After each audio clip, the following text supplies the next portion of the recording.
A few days ago, the California Senate passed a bill to make it illegal for store employees to confront shoplifters. Meanwhile, San Francisco headquartered Old Navy announced it is closing its San Francisco flagship, joining Walgreens, T-Mobile, Whole Foods, Amazon Go, and Nordstrom's in fleeing the city. Asked why Old Navy was leaving its hometown, one store manager said shoplifters hit his store, quote, at least 14 times a day. We were hit 22 times in the last 2 days. At this point, stores in downtown San Francisco are just waiting until their lease is up and then they are gone.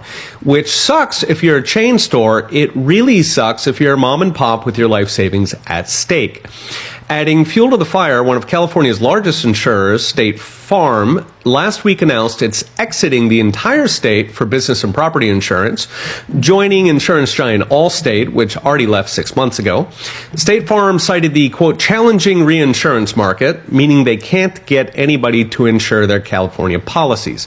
This means thousands of Californians are now going without insurance, going naked in the industry lingo. Note, this locks you in. You can't sell your house since most banks won't write a mortgage on an uninsurable property. Fortunately, the city of San Francisco is on the job. They just released a glitzy $6 million tourism campaign. Literally the next day, the two biggest hotels in the city went bust, citing, quote, street conditions, almost as if they didn't think the tourism campaign would do anything. Beyond hotels, the newspaper Guardian recently wrote about, quote, empty skyscrapers in San Francisco, while the main commercial drag, Market Street, is festooned with for sale or lease signs. San Fran's office vacancy rate has now hit 31%. Pre-pandemic, it was 4%. A recent study from Berkeley found cell phone traffic is actually down 70% since pre-pandemic. Note that downtown accounts for 75% of the city's tax base, almost half of sales tax, and 95% of business tax revenue. So if downtown becomes a ghost town, San Francisco runs out of money. It defunds the police whether it wants to or not. By the way, the city's solution is not to bring people back. It's to convert downtown office buildings to, wait for it, public housing.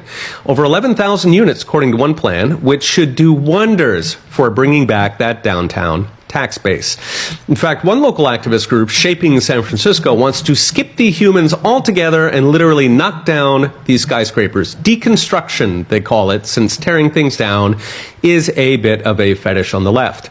A 2021 paper by a trio of business professors predicted a post-COVID urban doom loop for U.S. cities as businesses leave, driving more crime on empty streets and less tax revenue to hire police to deal with it.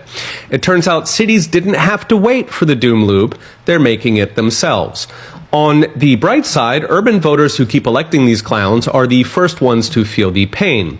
Some of them are waking up, snapping out of their warm utopias to demand city officials actually arrest criminals and clear out open-air drug markets. Sadly, they are not waking up fast enough, going by recent elections in Chicago and New York. So expect more dying cities, more failed businesses, more property crashes, bankrupt hotels, and if they keep going, more deconstructed cities.